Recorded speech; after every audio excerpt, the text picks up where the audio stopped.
Hi guys, Miss Regina here from the SLC YMCA. I thought I would read you a book today. I found one of my kids when they were younger favorite books. It's called No Jumping on the Bed. In his bedroom near the top floor of a tall apartment building, Walter was getting ready for bed. Before turning out the light, his father said, "If I've told you once, I've told you a million times. No jumping on the bed. One day it'll crash right through the floor. Now lie down and go to sleep." "Just one more time," asked Walter. But instead, he plopped down on his pillow and squeezed his eyes closed. "Good night," said his father. He turned off the light and pulled the door almost closed. The room was dark and quiet, except for a soft thump, thump, thump coming from the room above. "That's Delbert upstairs," thought Walter. He switched on his bedside lamp. If Delbert can jump on his bed, so can I.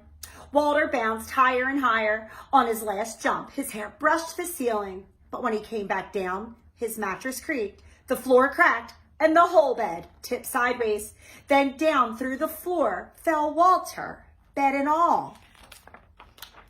Now it happened that Walter's bedroom was directly above Miss Hattie's dining room. She was more than a little surprised when a bed fell through her ceiling and Walter landed in a plate of spaghetti and meatballs.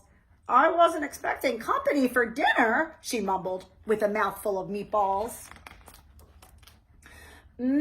Said Walter. "Spaghetti's my all-time favorite."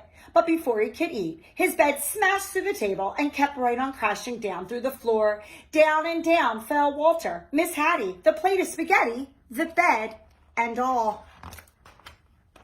Miss Hattie's dining room was above Mr. Matty's TV room. Mr. Matty didn't even notice the bed falling through his ceiling until a meatball bounced off his head.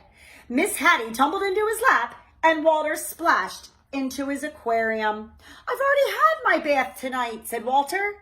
He wanted to stay and watch the monsters on TV, but his bed crunched through the floor, taking the TV with it. Down and down fell Walter, Miss Hattie, Mr. Matty, the TV, the spaghetti, the bed, and all. Walter's Aunt Batty had just moved into the building. She was still unpacking when Miss Hattie, Mr. Matty, and a dripping wet Walter tumbled through the ceiling right into a box containing her rare Patagonian stamp collection. When he burst through the bottom of the